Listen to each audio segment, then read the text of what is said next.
Պարզ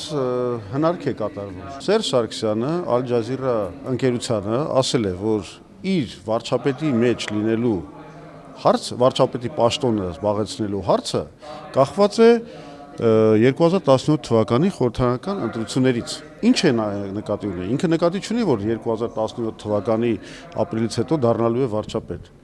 Ինքը նկատի ունի, որ 2018 թվականի ապրիլի 9-ից հետո է դառնալու վարչապետ։ Այդ հարցն է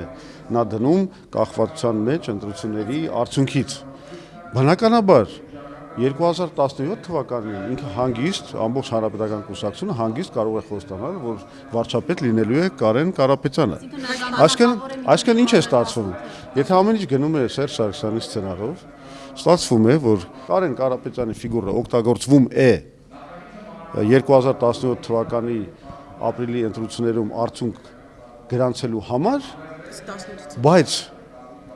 համաձայն հենց Սերժ Սարգսյանի ասացի ինքը դառնալու է վարչապետ 2018 թվականին։ Հավատում եք իշխանությունների հայտարարությանը, թե մեկ գիշերում 7000 հոգի գնաց անդամակցեց հանրապետական։ Դա ամենախայտառակ բանն է, իրականում գիտեք, որ մասսայաբար ստիպել են ջրի, լույսի, էլեկտրականության, գազի աշխատողներին ընդգրկվել կուսակցության մեջ։ Ես ուղղակի զարմանում եմ, այսինքն լավ հասկանում ենք, PR-ը, ռեկլամը, այդ ամեն ինչ հասկանում ենք, բայց միթե նրանք այնքան են կտրվել իրականությունից, որ չեն հասկանում, որ նման քայլը, հատկապես ընտրություններից առաջ, հենց այն մարդկանց մոտ, ում իրենք պարտադրել են մտնել այդ կուսակցություն, առաջացնելու է զզվանքի, ատելության, օտարման զգացում։ Գիտեք, մարդիկ կան, որոնք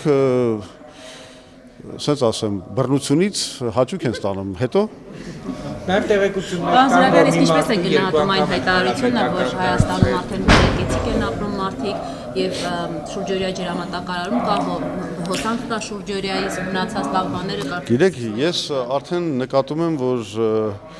հանրապետական կուսակցությունը 18-րդ դարում իր պաշտոնավարման ձեռք է բերում ծերունական այդ զառամյալի բոլոր սիմպտոմները, որոնք բնորոշ էին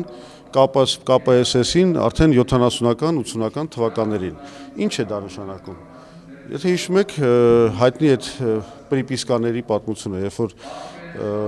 KPSS-ը պլանավորում էր, որ այսքան աճ պիտի լինի, աճը չէր լինում, բայց պրիպիսկաները լինում էին, այսինքն գրում էին, որ այդքան աճ կա։ Եվ իրենք հավատում էին դրան։ Այդ բարձր ղեկավարները, Բրեժնևից սկսած, Սուսլովով եւ այլն, նրանք հավատում էին այդ արդյունքներին, որտեղ իրանք բացարձակապես կտրված էին իրականությունից։ Ինձ մնում է եզրակացնել, որ Սերժ Սարգսյանը եւ իր շրջապատը եւ հանրապետական կուսակցության ղեկավարությունը այնքան են կտրվել կյանքից, որ միգուցե հավատում են այդ թվերին։ Շուրջօրյա էլեկտրամատակարարում, ջրամատակարարում։ Շուրջօրյա էլեկտրական մատակարարումը Հայաստանում գործում է 1995 թվականից։ Այդ լավ բաներն ասելս չեք։ Ընդ որում, 1995 թվականից հետո նոր Սերժ Սարգսյանը նկատել է, որ այլևս Հայաստանում գործում է շուրջօրյա էլեկտրական մատակարարում։ Ատոմակայանը 94 թվականին վերագործարկեցինք, 95 թվականին վերագործարկեցինք, ամենջապես եղավ այդ շուրջօրյա մատակարարումը։ Ինչու է նա այդ մասին խոսում։ Ձեր կարծիքով։ Արդյոք որպես լրացում էլի հարց։ Բայց եթե ուրիշ դրական բան չկա,